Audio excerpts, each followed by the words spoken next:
దక్షిణాది సంగీత దర్శకుడు ఇళయరాజాకు ఢిల్లీ హైకోర్టు నోటీసులు జారీ చేసింది. సరిగమ సంస్థకు సంబంధించిన పాటలను వాడొద్దంటూ ఆదేశించింది. కొంతకాలంగా ఇళయరాజాకు సరిగమకు మధ్య జరుగుతున్న వివాదంలో ఇప్పుడు న్యాయస్థానం మధ్యంతర ఉత్తర్వులు జారీ చేసింది. తుది తీర్పు వచ్చే వరకు 134 చిత్రాలకు సంబంధించిన పాటలను వాడుకోవడానికి వీల్లేదని కోర్టు ఆదేశాలు ఇచ్చింది. కోర్టు మధ్యంతర ఉత్తర్వు ప్రకారం ఇళయరాజా, అతని ఏజెంట్లు లేదా ఇతర సంబంధిత సంస్థలు సదరు సినిమా పాటలను ఉపయోగించడానికి వీల్లేదు. ఇప్పుడు ఈ విషయం ఫిలిం వర్గాల్లో చర్చనీయాంశంగా మారింది. ఇక అసలు విషయానికి వస్తే 1976 నుంచి 2001 వరకు ఇళయరాజా సంగీతం అందించిన 134 చిత్రాల హక్కులను నిర్మాతలు సరిగమపకు శాశ్వత ప్రాతిపదికన విక్రయించారు.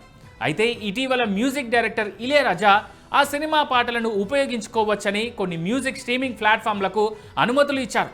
దీంతో సరిగమ సంస్థ కోర్టును ఆశ్రయించింది. ఈ చర్యలు చట్టపరమైన హక్కులను ఉల్లంఘిస్తున్నాయని కంపెనీ వాదించింది. దీనిపై విచారణ జరిపిన న్యాయస్థానం ఆ పాటలను వాడుకోవడానికి వీల్లేదంటూ మధ్యంతర ఉత్తర్వులను జారీ చేసింది.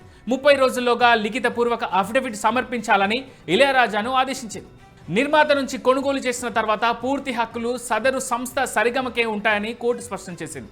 వారి అనుమతి లేకుండా ఆ పాటలను ఉపయోగించకూడదని. గతేడాది విడుదలైన అగత్య సినిమాలోని ఓ పాట విషయంలో ఇళయరాజాకు సరిగమకు మధ్య వివాదం నెలకొంది. ఇక అప్పటి నుంచి వీరి మధ్య వివాదం ముదురుతోంది. ఇప్పుడు ఆ సినిమా పాటలను ఇళయరాజా వాడుకోవద్దంటూ కోర్టు ఆదేశాలు ఇచ్చింది.